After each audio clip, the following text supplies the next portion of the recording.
হয় ততক্ষণ আমি সেজদায় লুটিয়ে পড়েছিলাম। হাসান যখন নেমেছে, তার প্রয়োজন পূরণ হয়েছে, আমি আবার সেজদা থেকে উঠে দাঁড়িয়েছি। দেখেন কতটা কনসিডারেট ছিলেন।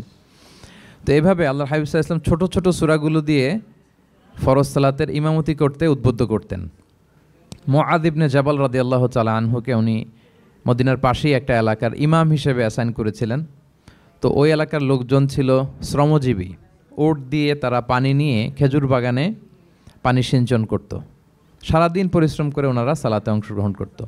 তো একবার উনি মাগরিবের সালাতে সূরাতুল বাকারা তেলাওয়াত শুরু করলেন।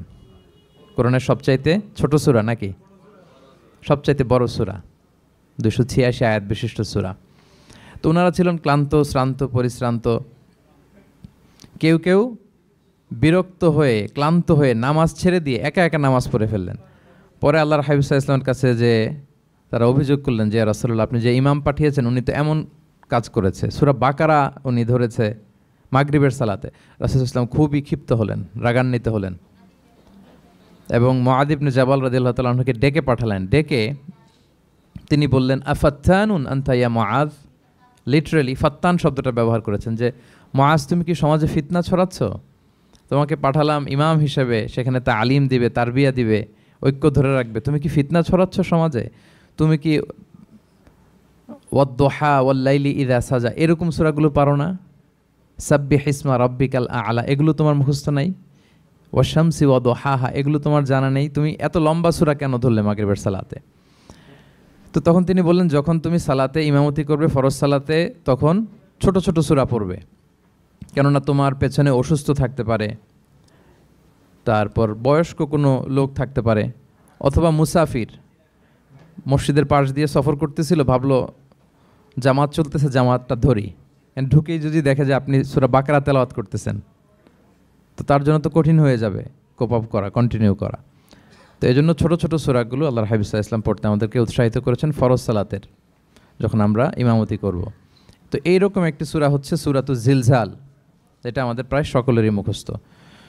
তো আমরা আসুন প্রথমে আমরা সরল বঙ্গানুবাদ শুনি এই সূরাটার, তারপর এই সূরা থেকে কিছু রিফ্লেকশন আমরা শেয়ার করার চেষ্টা করব ইনশাআল্লাহ বিইذنিল্লাহ।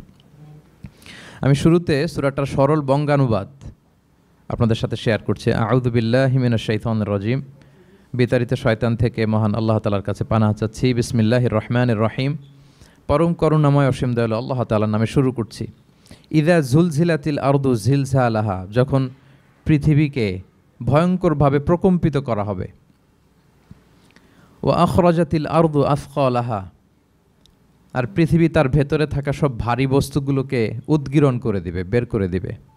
ওয়া ক্বালাল ইনসানু মা লাহা, আর মানুষ বলবে এই পৃথিবীর কি হলো। ইয়াউমা ইযিন তুহাদ্দিসু আখবারাহা, সেদিন পৃথিবী তার সব খবর বলে দিবে।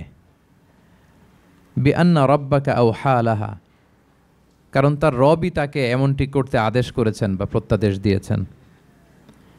ইয়াউমা ইযিন ইয়াসদুরুন নাসু আশতাতাল লিউরাউ আ'মালাহুম, সেদিন মানুষগুলো দলে দলে বের হবে যাতে করে তাদের আমলনামা তাদের কাছে পেশ করা যায়।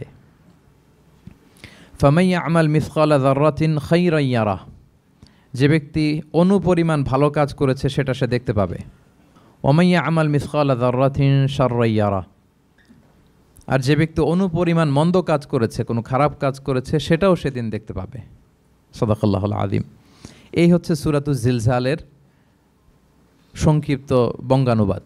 এবার আসুন এই সূরা থেকে কিছু রিফ্লেকশন, কিছু তাফসির আমরা শেয়ার করি। প্রিয় ভাইয়েরা, এই সূরাটা নাজিলের একটা প্রেক্ষাপট আছে।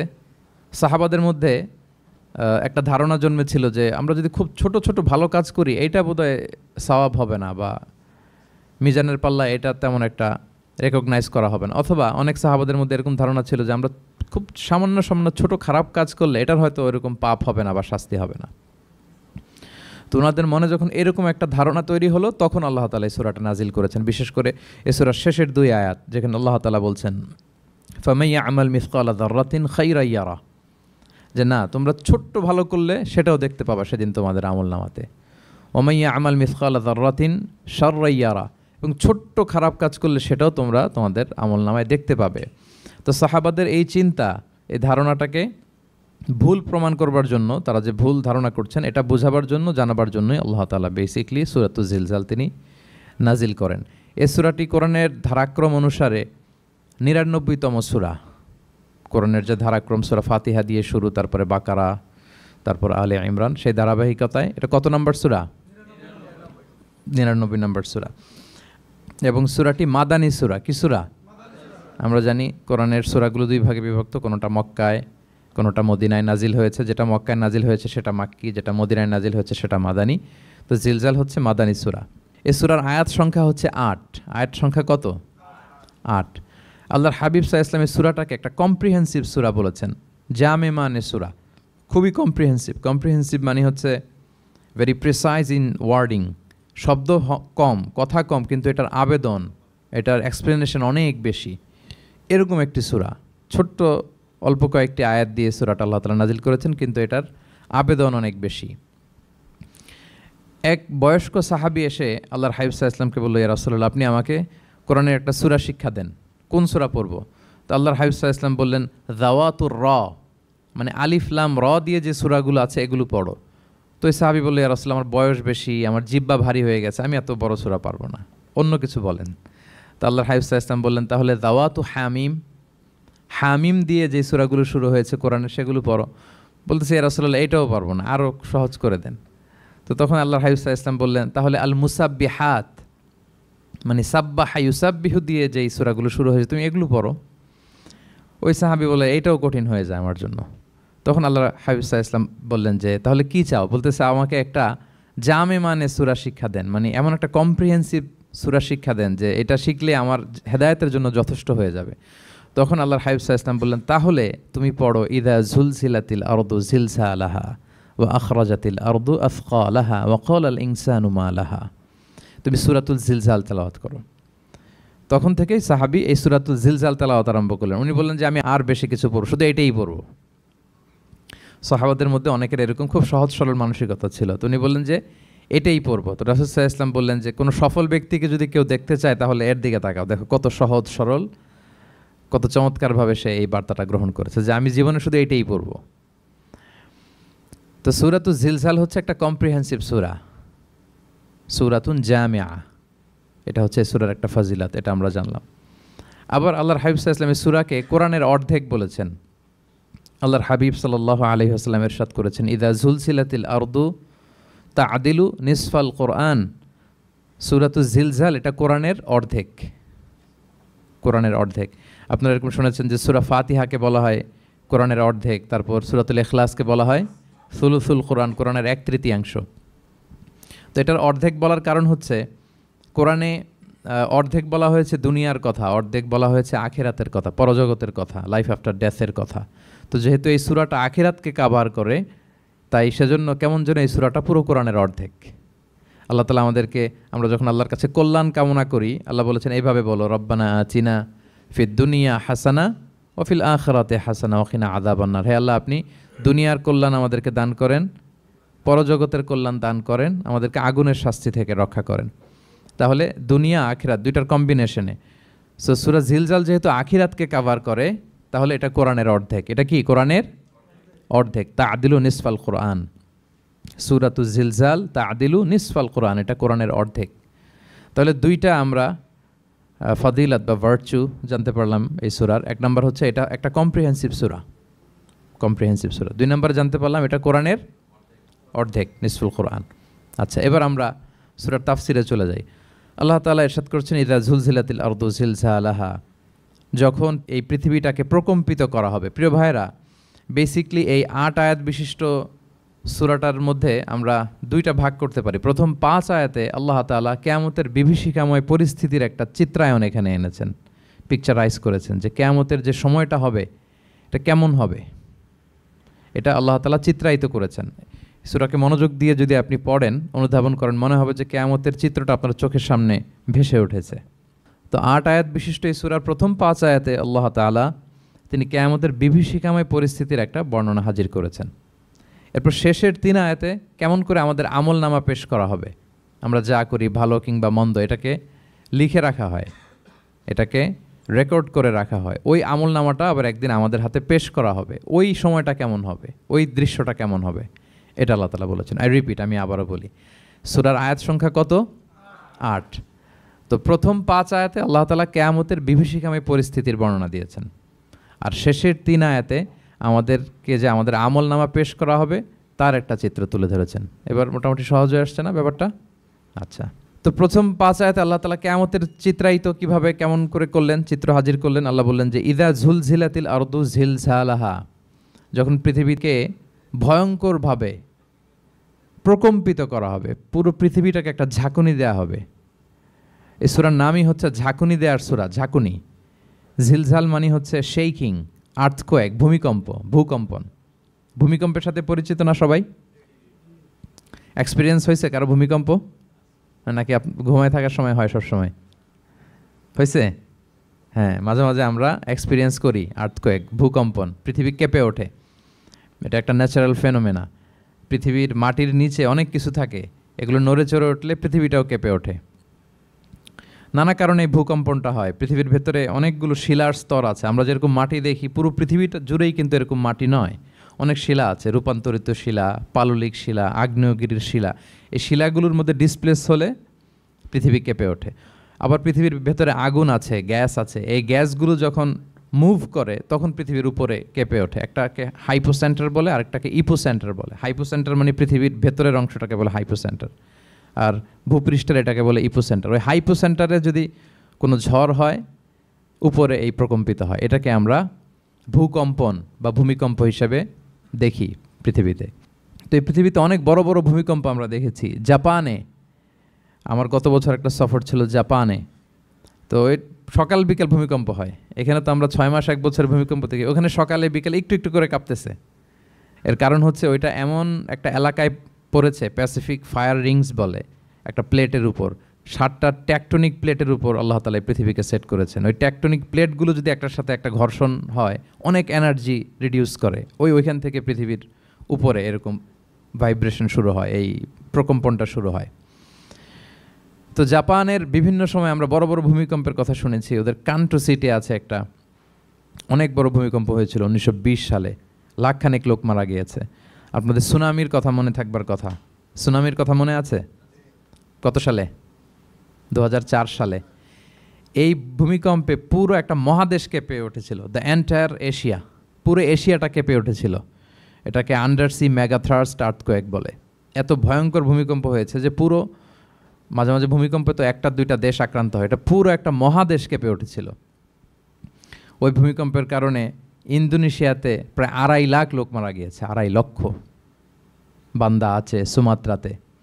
হাইতিতে একবার একটা ভূমিকম্প হয়েছে আর অনেক আগে, লক্ষ লক্ষ লোক মারা গিয়েছে। তো এই যে ভূকম্পন, ভূমিকম্প, এর নামে আল্লাহ তাআলা বেসিকলি এই সূরাটা দিয়েছেন। তবে পৃথিবীবাসী যেই ভূকম্পন এক্সপিরিয়েন্স করেছে, কিয়ামতের সময় যে ভূমিকম্প হবে ওটা কি ওই রকম হবে? হ্যাঁ, ওটা ভয়ঙ্কর ভূমিকম্প হবে, মারাত্মক ভূমিকম্প। আল্লাহ তাআলা বলছেন ইয়া আইয়ুহান নাসু তাকু রাব্বাকুম ইন্না জালজালাতাস সাআতি শাইউন আযীম। হে মানুষেরা, তোমরা আল্লাহকে ভয় করো আর তোমরা জেনে রেখো কিয়ামতের যে ভূমিকম্পটা হবে সেটা শাইউন আযীম। আযীম শব্দটা আল্লাহ যে কোনো জায়গায় ব্যবহার করেন না, যেটা খুব ভয়ঙ্কর হয়, মাত্রাতিরিক্ত, লিমিট ছাড়িয়ে যায়, ওইটার ক্ষেত্রে আল্লাহ তাআলা আযীম বলেন। আল্লাহর হাবিব সাল্লাল্লাহু আলাইহি ইসলামের আচরণ, ওনার ক্যারেক্টারিস্টিক্স বলতে যে আল্লাহ শব্দ ব্যবহার করেছেন, ওয়া ইন্নাকা লাআলা খুলুকিন আযীম। নবী হে, আপনি সুমহান চরিত্রের উপর প্রতিষ্ঠিত, মানে এই চরিত্রের মধ্যে দাগ ফেলতে পারে এরকম কেউ নেই। সো আযীম শব্দটা কোরআনের যত জায়গায় ব্যবহার করেছেন, আল্লাহ নিজের ক্ষেত্রে বলেছেন সূরা আয়াতুল কুরসির শেষে ওয়া হুয়াল আলিয়ুল আযীম, তিনি হচ্ছেন আলী এবং আযীম, সুমহান। তো কিয়ামতের এই ভূকম্পনের ক্ষেত্রে আল্লাহ তাআলা এই আযীম শব্দটা ব্যবহার করেছেন। ইন্না জালজালাতাস সাআতি শাইউন আযীম, এটা মারাত্মক হবে সেদিনকার ভূমিকম্প, সাধারণ ভূমিকম্প নয়। ইযা রুজ্জাতিল আরদু রজ্জা ওয়া বুসাতিল জিবালু বাসসা, পুরো পৃথিবীটা একসাথে কেঁপে উঠবে, পাহাড়গুলো ভেঙে চুরে তছনছ হয়ে যাবে। এটা হবে বেসিকলি যখন ইসরাফিল আলাইহিস সালাম উনি ট্রাম্পিটে ফুৎকার দিবেন, হুইসেল দিবেন সিঙ্গার মধ্যে, নুফিখা ফিস সূর, সূরের মধ্যে যখন তিনি ফুৎকার দিবেন। আপনারা ইসরাফিল আলাইহিস সালামের একজন ফেরেশতা, ওনার নাম শুনেছেন না? হ্যাঁ, one of the major angels, major একজন ফেরেশতা। আল্লাহ তাআলা ওনাকে সৃষ্টিই করেছেন এই বিশাল হুইসেলে একটা ফুৎকার দেওয়ার জন্য, আর কোনো কাজ নাই, ওনার অ্যাসাইনমেন্ট এই একটাই। সৃষ্টির পর থেকে আজ অবধি বিশাল হুইসেলটা নিয়ে আল্লাহর আরশের দিকে তিনি তাকিয়ে আছেন, অপলক নেত্রে, পলকও ফেলেন না চোখের, যে কখন আল্লাহ তাআলা অর্ডার করবেন, করার সাথে সাথে ফুৎকার দিবেন তিনি। আবার না দেরি হয়ে যায়, আবার না আল্লাহর আদেশ পালনে কোনো গাফলতি হয়ে যায়। সৃষ্টির পর থেকে ওনার একটাই অ্যাসাইনমেন্ট, এই বিশাল সুর ট্রাম্পিট নিয়ে হুইসেল দেওয়ার জন্য আল্লাহর আরশের দিকে তাকিয়ে আছেন। যে মুহূর্তে আমরা এখন কথা শুনছি এখনও তাকিয়ে আছেন উনি। 3টা ফুৎকার দেওয়ার জন্য আল্লাহ তাআলা ওনাকে সৃষ্টি করেছেন। প্রথম ফুৎকারটাকে বলে নাফখাতুল ফাজা, যে ফুৎকারের সাথে সাথে মানুষগুলো তটস্থ হয়ে যাবে, পৃথিবীর মানুষ তটস্থ হয়ে যাবে। যখন তটস্থ হবে তখন কি অবস্থা হবে সেটাই আল্লাহ তাআলা এই সূরার প্রথম আয়াতে বললেন, যে ইদা ঝুলঝিলাতিল আরদু ঝিলঝালাহা, যখন পুরো পৃথিবীকে প্রকম্পিত করা হবে মারাত্মকভাবে। ইসরাফিল আলাইহিস সালাম প্রথম যে ফুৎকারটা দিবেন তখন পুরো পৃথিবী কেঁপে উঠবে, মারাত্মকভাবে কেঁপে উঠবে।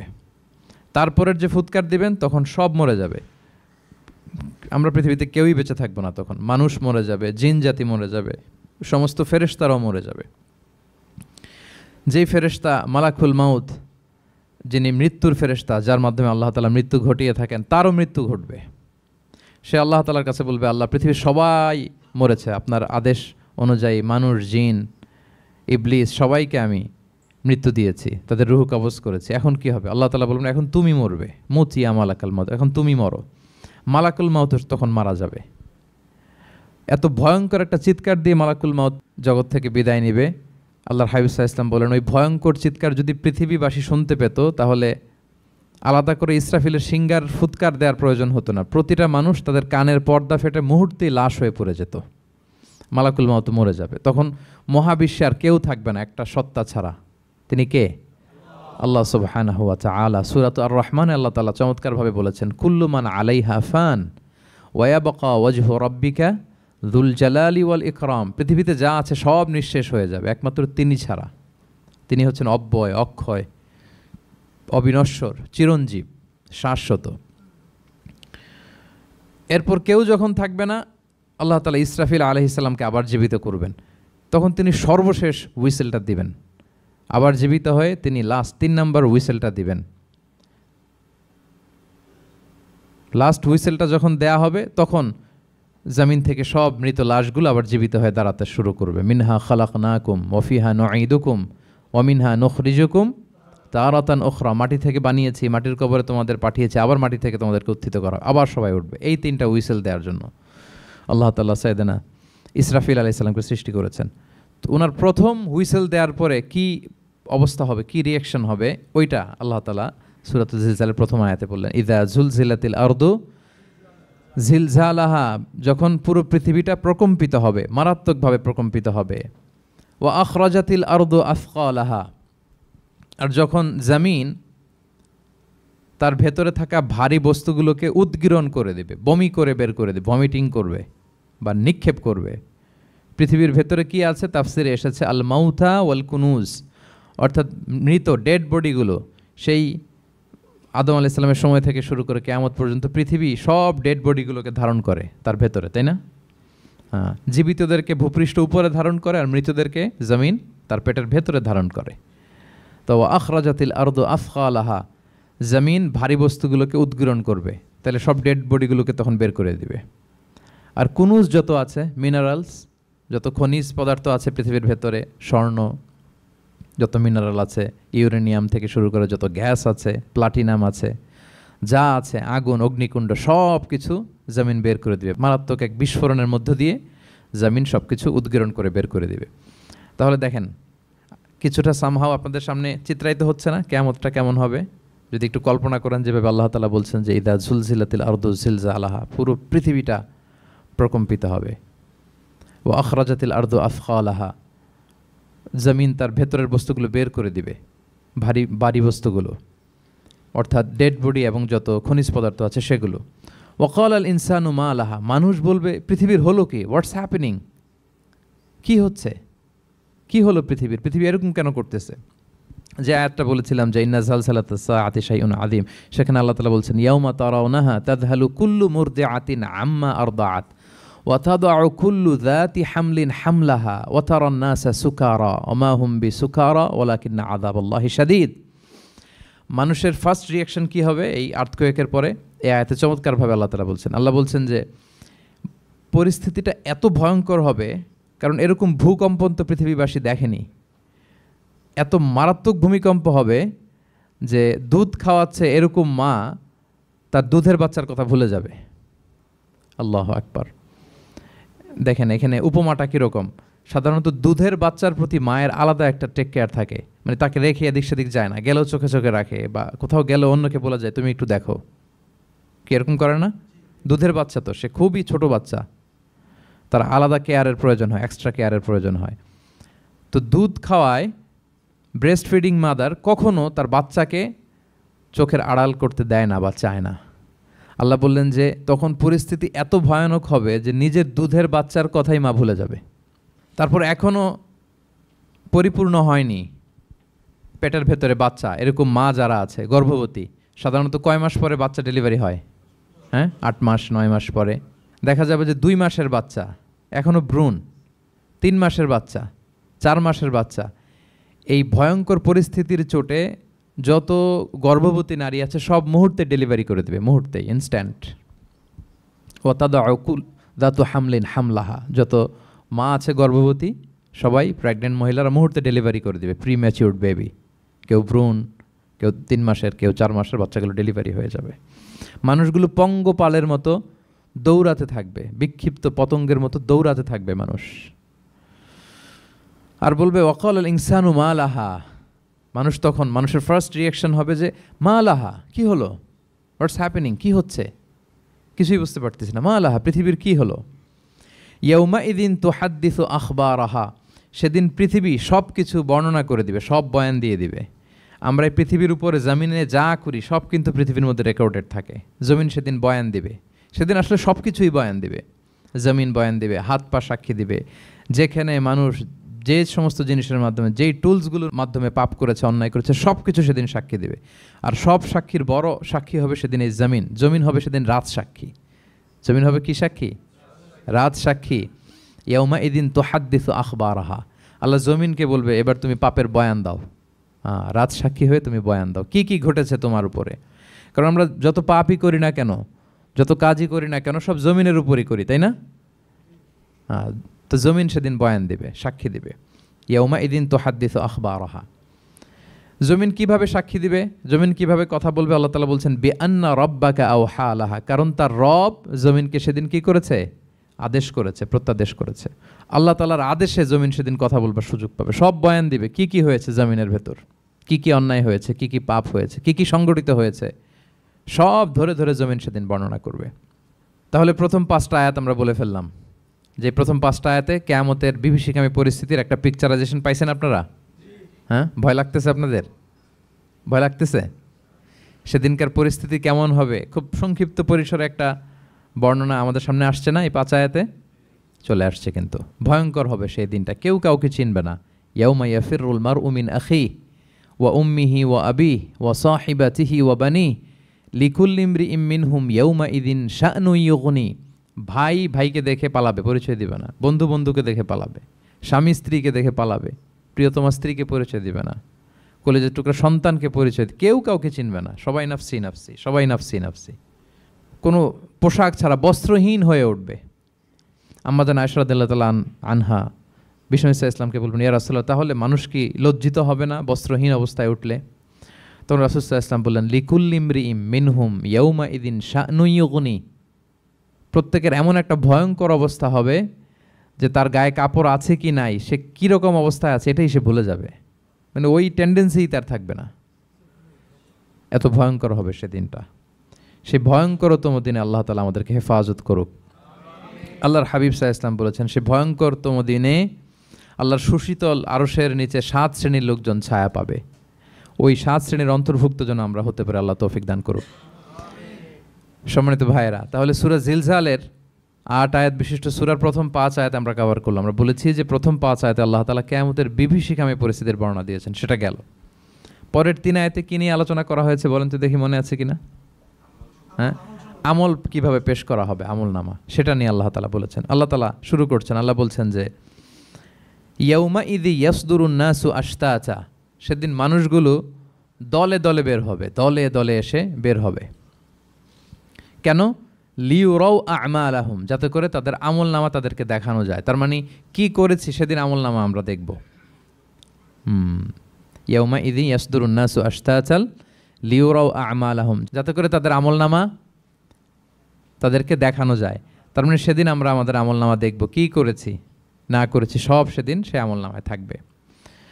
তো আমলনামাটা দুইভাবে দেয়া হবে, হাদিসে এসছে, কোরআনের আয়াতও এসেছে। নেককার লোকদের আমলনামা ডান হাতে দেয়া হবে সামনের দিক থেকে, আর পাপাচারী সীমালঙ্ঘনকারী জালিমদের আমলনামা পেছন থেকে বাঁ হাতে দেয়া হবে, পেছন থেকে এনে বাঁ হাতে, আর নেককারদের সামনে থেকে ডান হাতে। আল্লাহ তাআলা যেন আমাদেরকে ডান হাতে আমলনামা দান করেন।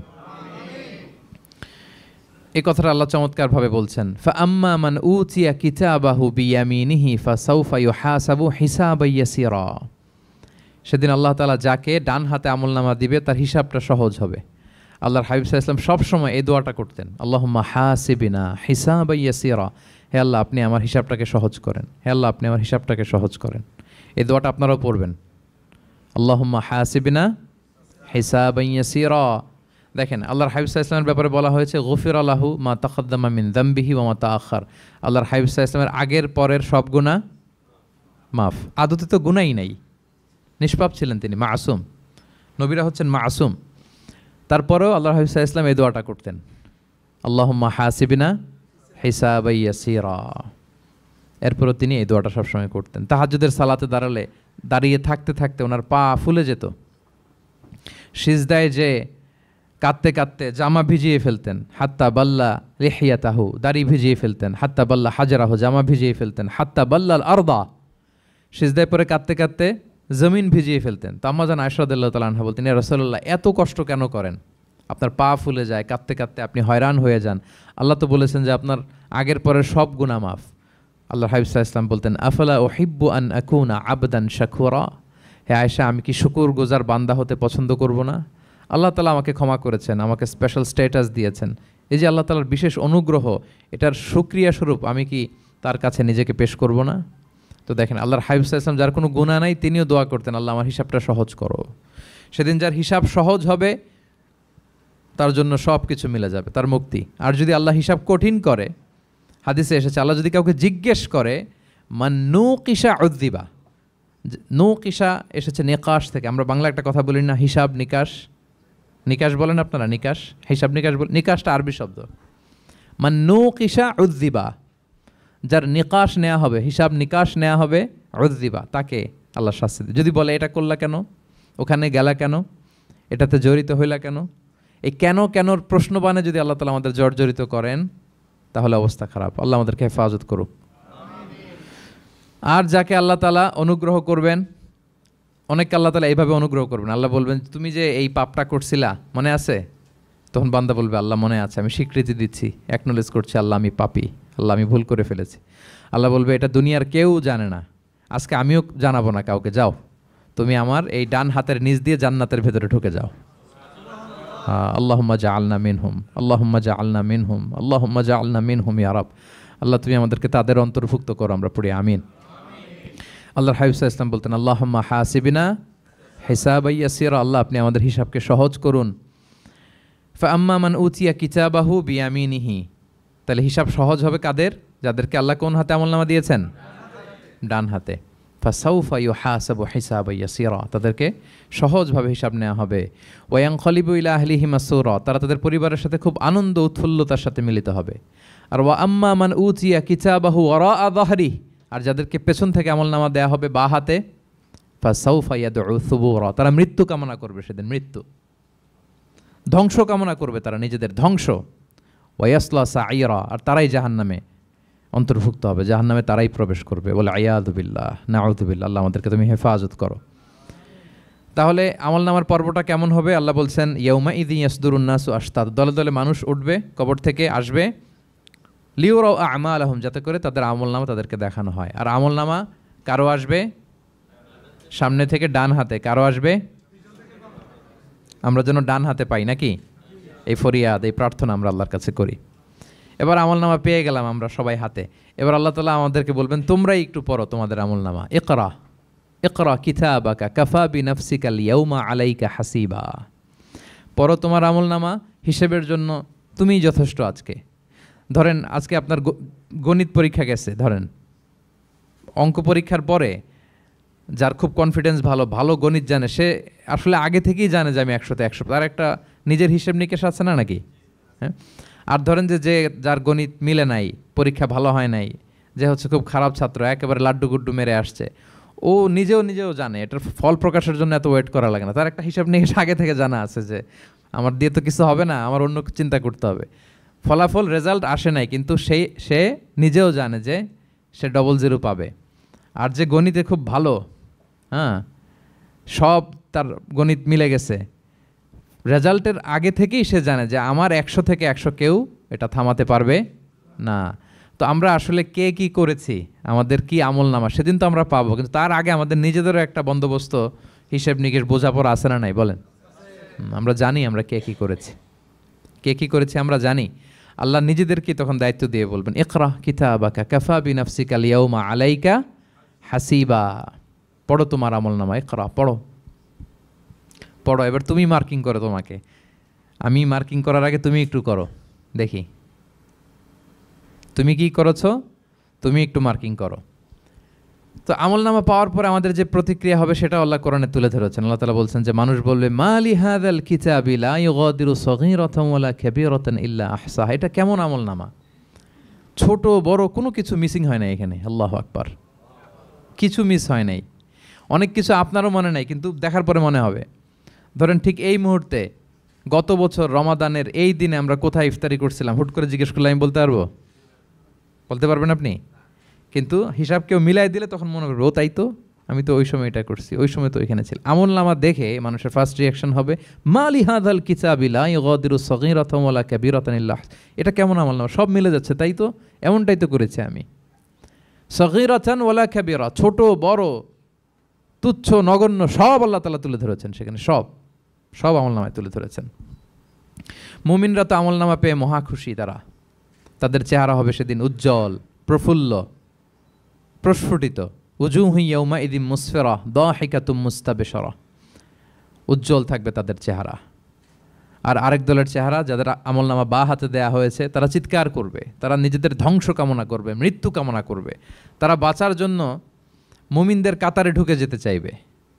আল্লাহ তাআলা বলবেন না, আজকে ঢোকার সুযোগ নাই। ওয়ামতাজুল ইয়াউমা আইয়ুহাল মুজরিমুন, পাপীদেরকে আজকে আলাদা করে ফেলো। সীমাহুম ফি উজুহিহিম মিন আসারিস সুজুদ, তাদের চেহারার মধ্যে সিজদার দাগ দেখে ফেরেশতারা জান্নাতীদেরকে আলাদা করবেন, জাহান্নামীদেরকে আলাদা করবেন। এবার যখন বলা হবে আমলনামা পড়ো, তোমাদের কোনো মন্তব্য আছে কিনা, তারা অস্বীকার করবে। শুরুতে বাঁচার জন্য কি করবে?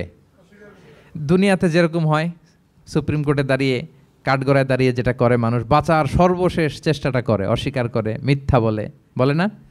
সেদিনও মানুষ অস্বীকার করবে, তারা বলবে আল্লাহ এটা আমি করি নাই। কি বলবে? করি নাই। তা আল্লাহ তাআলা কি প্রমাণ করে দিতে পারবেন যে তারাই এটা করেছে? হ্যাঁ, এত ফ্যাক্টর অথেন্টিকেশন আল্লাহর কাছে থাকবে যে মানুষ অবাক হয়ে যাবে। আমরা যে মোবাইলে 3 ফ্যাক্টর 4 ফ্যাক্টর অথেন্টিকেশন দেই না, হ্যাঁ, আল্লাহর কাছে এরকম অনেকগুলো ফ্যাক্টর অথেন্টিকেশন থাকবে। আল্লাহ তাআলা প্রমাণ করে ছাড়বেন যেটা তুমিই করেছো। আল্লাহ তাআলা বলবেন এই আমলনামা যদি বিশ্বাস না হয়, আমার কিরামান কাতিবিনের কাছে একটা ব্যাকআপ ফাইল আছে, ওটার সাথে মিলাবো। কিরামান কাতিবিনা ইয়ালামুনা মা তাফআলুন, তোমরা যা করেছো সব তারা জানে, সব লিখে রেখেছে। কিরামান কাতিবিনের ব্যাকআপ ফাইল আনার পরে দেখা যাবে যে আমলনামা হুবহু একেবারে পাই টু পাই মিলে গিয়েছে। তারপরও তারা অস্বীকার করবে, বলবে যে আল্লাহ আমরা করি নাই, তোমার ফেরেশতারা ভুল করে লিখছে। এরকম নানা ধরনের অজুহাত, নানা ধরনের মিথ্যাচার তারা করতে চাইবে। আল্লাহ তাআলা তখন বলবেন যে ওয়াকুল্লা ইনসানিন আলজামনাহু তাইরাহু ফি উনুকিহি ওয়া নুখরিজু লাহু ইয়াউমাল কিয়ামাতি কিতাবান ইয়ালকাহু মানশুরা, আমাদের এই যে গ্রীবা লগ্নে আমরা যা করি সব কিছুর একটা ব্যাকআপ ফাইল আছে এখানে, সেদিন আল্লাহ তাআলা সেখান থেকে বের করবেন আমাদের আমলনামা। আল্লাহু আকবার। এই যে আমরা যা বলি এখানে রেকর্ড হয়ে যায়, এই জায়গাটাতে, এই গলার এইখানটাতে আল্লাহ রেকর্ড করে রাখেন। এবং সেদিন এখান থেকে আল্লাহ তাআলা একটা প্রিন্ট আউট বের করে দেখাবেন যে এই দেখো তোমার আমলনামা, কিরামান কাতিবিনের আমলনামা ব্যাকআপ ফাইল, এই যে তোমার এখানে গ্রীবালগ্নে আমি যেটা রেখেছি সেভ করে, এটাও মিলে যাচ্ছে। এরপর মানুষ অনেকে বিশ্বাস করবে না। ফিঙ্গারপ্রিন্ট দিয়ে আল্লাহ তাআলা মিলাবেন। দুনিয়াতে আমরা বায়োমেট্রিক অথেন্টিকেশন করি না, এটা আয়াহসাবুল ইনসানু আল্লাহ নাজমা ইযামা বালা কাদিরিনা আলা আন নুসাউইয়া বানানা, কারো ফিঙ্গারপ্রিন্টের সাথে কারোটা মিলে না, অস্বীকার করার কোনো সুযোগ থাকবে? এরপরেও অনেকে বিশ্বাস করবে না, এরপরও অনেকে মানতে চাইবে না। আল্লাহ তাআলা আজবুজ জানাব থেকে আরেকটা কপি বের করবেন।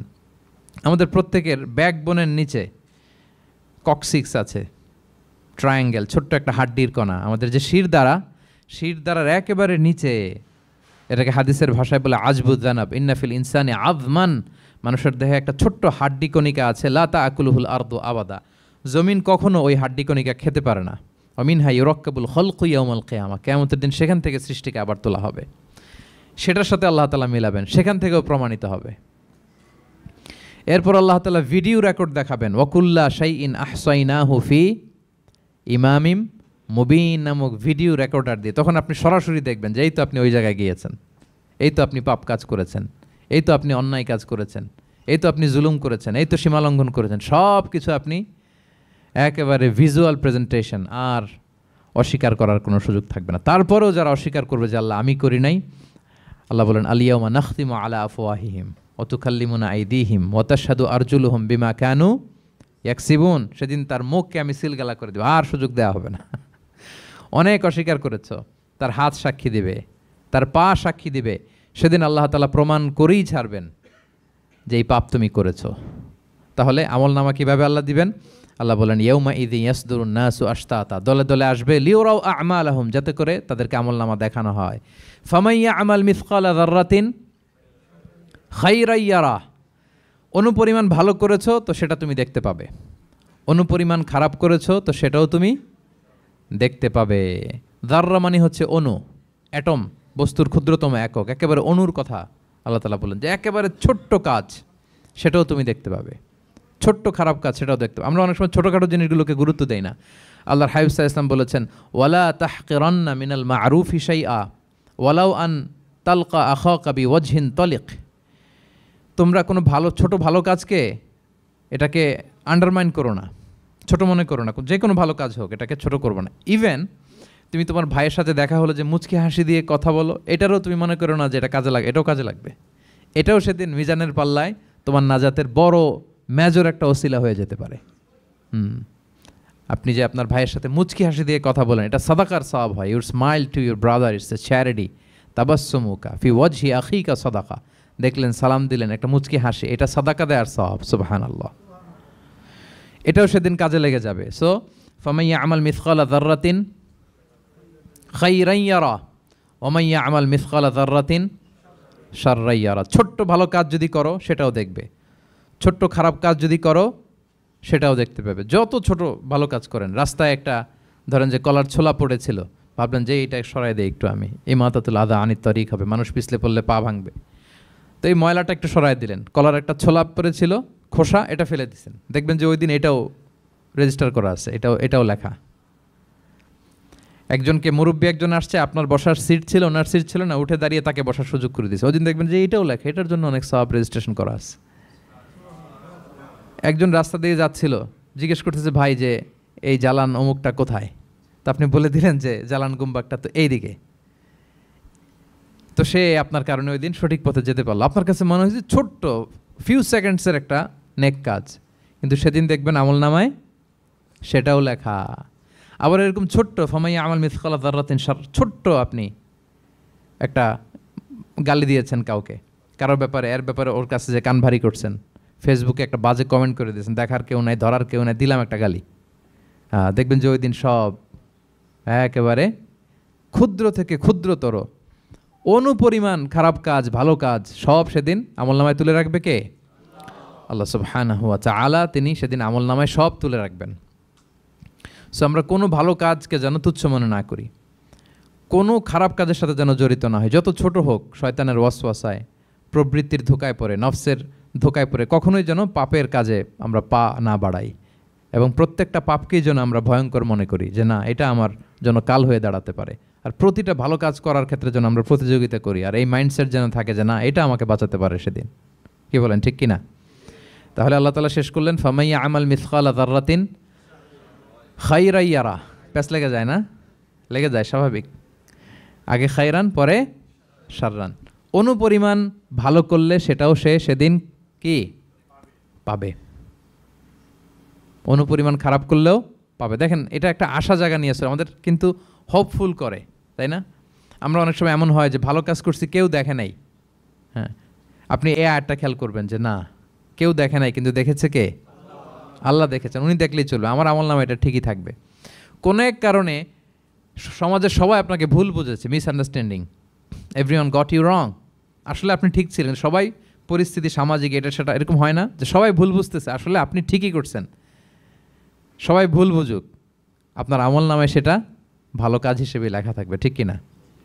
অনেক সময় ঠকায় লোকজন, আমাদেরকে ঠকায় নানাভাবে, আমরা হয়তো তার সাথে পেরে উঠি না। মাঝে মাঝে কিছু ভিডিও আমি দেখি, এই আপেল বিক্রি করতেছে, কি অদ্ভুত ব্যবসায়ী, তো দেখাচ্ছে খুব ভালো ভালো আপেল, আপনারা দেখেছেন কিনা জানি না, সে আবার ওই পলিথিনের ভেতরে পচা নষ্ট আপেলগুলোর কয়েকটা প্যাকেট করে রাখে।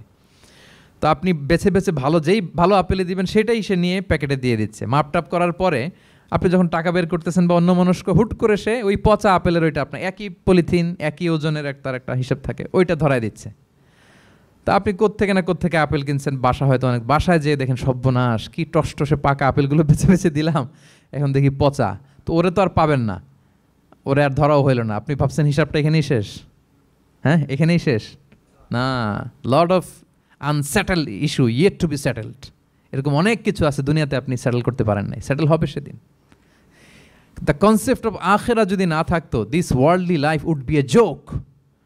আখেরা বলে যদি কিছু না থাকতো, এই পৃথিবীটা আসলে একটা জোক ছিল, জোক। কেটে টুকরা টুকরা করে বস্তাবন্দি করে ফেলে রাখছে ডোবার মধ্যে, কেউ দেখে নাই, হদিস নাই, এটার সাক্ষীও পাওয়া, বিচারও হচ্ছে না। আর বিচারের যে দীর্ঘসূত্রিতা, আপনি ভাবছেন শেষ, এখানেই শেষ? Not that easy brother. একদিনে ঋণ তাকে শোধ করতে হবে। ফামাইয়া আমাল মিসকালা যাররাতিন খাইরা ইয়ারা ওমাইয়া আমাল মিসকালা যাররাতিন শাররা ইয়ারা। ছোট্ট ছোট্ট ভালো যেখানে আল্লাহ লিখে রাখবেন, এই বড় বড় লোক ঠকানো, জুলুম, অপরাধ, এগুলোর বিচার হবে না একদিন? বলেন, বিচার হবে। তাহলে কনসেপ্ট অফ আখেরা, এটা আমাদেরকে আশাবাদী করে।